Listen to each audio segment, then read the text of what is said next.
नमस्कार साथियों, एक बार फिर से आप सबका न्यू लाइट विद दीपक में बहुत बहुत स्वागत है। आज हम लोग सीखेंगे कि राष्ट्र, देश और राज्य में क्या अंतर है, क्योंकि भारत एक देश भी है, भारत एक राष्ट्र भी है और भारत एक राज्य भी है।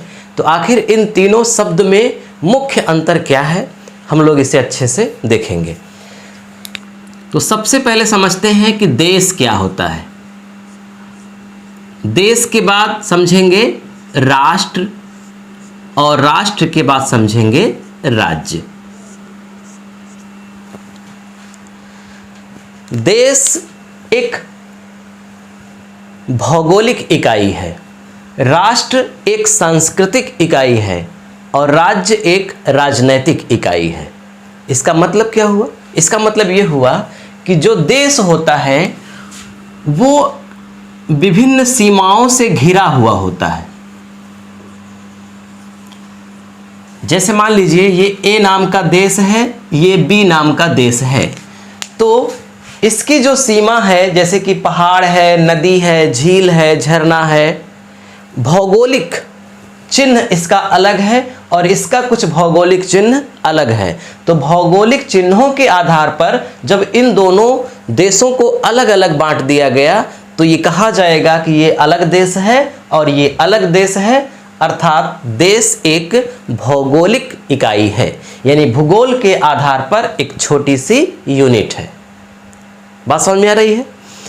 अब राष्ट्र की अगर बात करें तो राष्ट्र को बताया कि राष्ट्र एक सांस्कृतिक इकाई है। इसका मतलब कि विश्व में जितनी भी संस्कृति हैं, विभिन्न प्रकार की संस्कृति हैं, तो उनमें से हर देश की संस्कृति दूसरे देश की संस्कृति से कुछ अलग होगी, कुछ मिलेगी भी। तो राष्ट्र एक सांस्कृतिक इकाई है। इसका मतलब कि जो विभिन्न रीति रिवाज, वेशभूषा, धर्म के आधार पर भिन्नताएं हैं, उनमें जिस आधार पर बंटवारा हुआ है उस आधार को हम राष्ट्र के आधार पर देखते हैं। जैसे मान लीजिए इसी का उदाहरण लेते हैं, ये ए नाम का राष्ट्र है और ये बी नाम का राष्ट्र है। तो मान लीजिए कि ए एक हिंदू राष्ट्र है और बी एक मुस्लिम राष्ट्र है। तो हिंदू रीति रिवाज यहाँ पे है, यहाँ पे मुस्लिम रीति रिवाज है, यहाँ का वेशभूषा अलग है, भाषा अलग है, यहाँ का वेशभूषा अलग है, भाषा अलग है। अब वो अलग बात है कि यहाँ भी हिंदू हैं तो मुस्लिम भी हैं, ईसाई भी हैं, सिख भी हैं, और यहाँ भी हिंदू, मुस्लिम, सिख, ईसाई हैं, क्योंकि ग्लोबलाइजेशन हो गया है। हर व्यक्ति हर जगह जा कर के बस सकता है, रह सकता है लीगल रूप से। तो कोई भी देश स्पष्ट रूप से ये संस्कृति के आधार पे तो अलग नहीं हो सकता कि बिल्कुल इसकी संस्कृति से अलग है, लेकिन हाँ, प्राचीन काल में बहुत ज़्यादा अलग था। इसके आधार पर आज भी हम कह सकते हैं कि इसकी संस्कृति अलग है और इसकी संस्कृति अलग है। उदाहरण के लिए हम भारत देश में रहते हैं तो यहाँ की आबादी अधिकतम हिंदू है।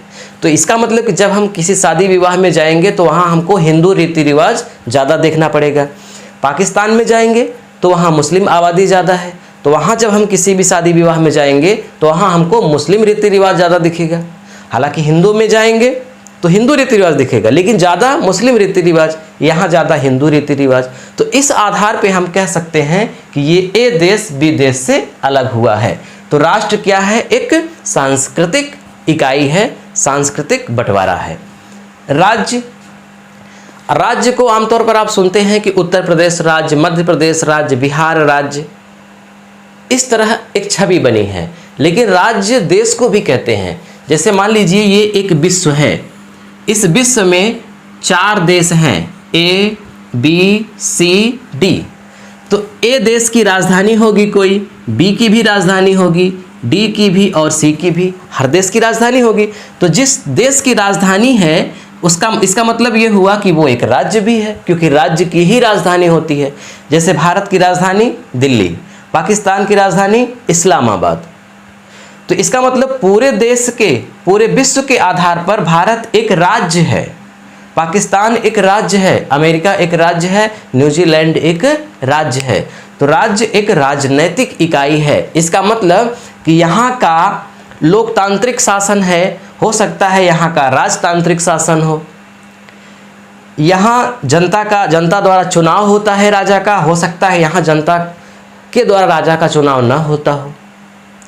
यहाँ हो सकता है कि लोकतंत्र भी हो, राजतंत्र भी हो, दोनों मिला हुआ हो। इसका मतलब कि राजनीतिक आधार पर जब भिन्नताएं दिखती हैं तो हम कह सकते हैं कि ये दूसरा देश है और यह दूसरा देश है। तो इस आधार पर ये तीनों शब्द को परिभाषित किया जाता है। देश एक भौगोलिक सीमा है, एक भौगोलिक इकाई है, राष्ट्र एक सांस्कृतिक इकाई है और राज्य एक राजनीतिक इकाई है। उम्मीद करता हूँ आपको पूरी बात समझ में आ गई होगी। समझ में आ गई है? अच्छा लगा तो वीडियो को लाइक करिए, कमेंट करिए। पहली बार देख रहे हैं तो चैनल को जरूर सब्सक्राइब कर लीजिए। मिलते हैं किसी अन्य वीडियो में, तब तक के लिए नमस्कार।